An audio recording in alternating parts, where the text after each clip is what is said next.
बात है रोहतक की, जहां पर रोहतक में एक गांव है बालंद। यहां पर कुछ बच्चियों की मौत हो गई। 3 मासूम बच्चियों की मौत के बाद सवाल ये उठा कि इस मौत का कारण क्या है।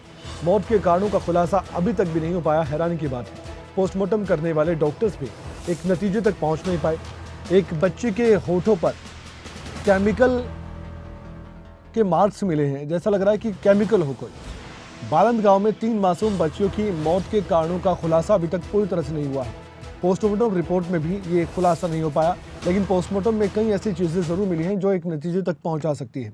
गंभीर सवाल उठ रहे हैं। ऐसे में डॉक्टर्स के बोर्ड ने भी विस्तृत जांच का फैसला लिया है।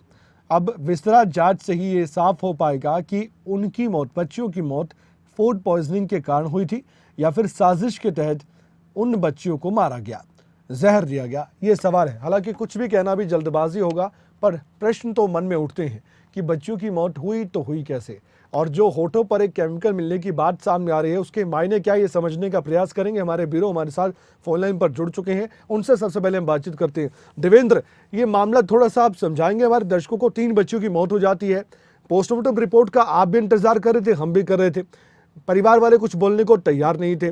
ऐसे में अभी तक भी कंफ्यूजन बरकरार है, क्यों ऐसा हो रहा है? जी कमल, देखिए मैं बता देना चाहूंगा कि ऐसा क्यों हो रहा है। उसके कई कारण हैं। पहला कारण तो यह है कि परिवार के लोग पुलिस को ये नहीं समझा पा रहे हैं कि एक्चुअल घटना हुई कैसे है। सस्पेक्टेड पॉइजनिंग केस तो पुलिस मान रही है, लेकिन पुलिस का ये मानना है कि फूड पॉइजनिंग हो सकता है, वो परिवार वालों के बयान के आधार पे। लेकिन इसमें पहला और बड़ा सवाल खड़ा होता है कमल कि अगर फूड पॉइजनिंग हुई तो परिवार के सभी सदस्यों पर असर होना चाहिए, लेकिन ऐसा नहीं हुआ। सिर्फ बच्चियों और महिलाओं पर असर हुआ। परिवार के जो 3 पुरुष हैं, जो मेल हैं, उन पे कोई असर नहीं हुआ। दूसरा, इनको जब हॉस्पिटल लाया गया तो एक बच्ची के हॉस्पिटल पहुंचने से पहले घर पे डेथ हो गई थी। दूसरी बच्ची रास्ते में दम तोड़ गई। तीसरी बच्ची का उपचार के दौरान उसकी डेथ हुई। बाद में जब पोस्टमार्टम पुलिस ने करवाया है तो उससे पहले तक के जो बच्चियों के पिता हैं राजेश, उनका बयान यह था कि फूड पॉइजनिंग का केस हो सकता है। लेकिन जो पोस्टमार्टम रिपोर्ट में कुछ इनपुट जो मिली हैं वो इस टाइप की सस्पेक्टेड पॉइजनिंग केस है। उसका रीजन ये है कि केमिकल बर्न के मार्क्स जो है एक बच्ची के होठों पर मिले हैं, एक बच्ची के गले पर थोड़ा हल्का कट का निशान भी है। ओके। तो ऐसे में सवाल तो उठ रहे हैं। गांव में भी तरह तरह की चर्चाएं शुरू हो गई हैं। लोग ये मानने को तैयार नहीं है कि ये सिर्फ फूड पॉइजनिंग का केस हो सकता है। तो अब विस्तृत जांच के लिए भेजा गया, और अहम रोल जो रहेगा वो कमल विस्तृत जांच रिपोर्ट का ही रहेगा, क्योंकि उससे एनालिसिस ये हो जाएगा कि किस किस्म का जहर के बच्चों के शरीर में था। जी चलिए, आप नजर बनाए रखिएगा, आपसे हम अपडेट लेंगे जब विस्तृत जांच की रिपोर्ट सबके सामने होगी, क्योंकि पोस्टमार्टम रिपोर्ट का भी इंतजार किया जा रहा था।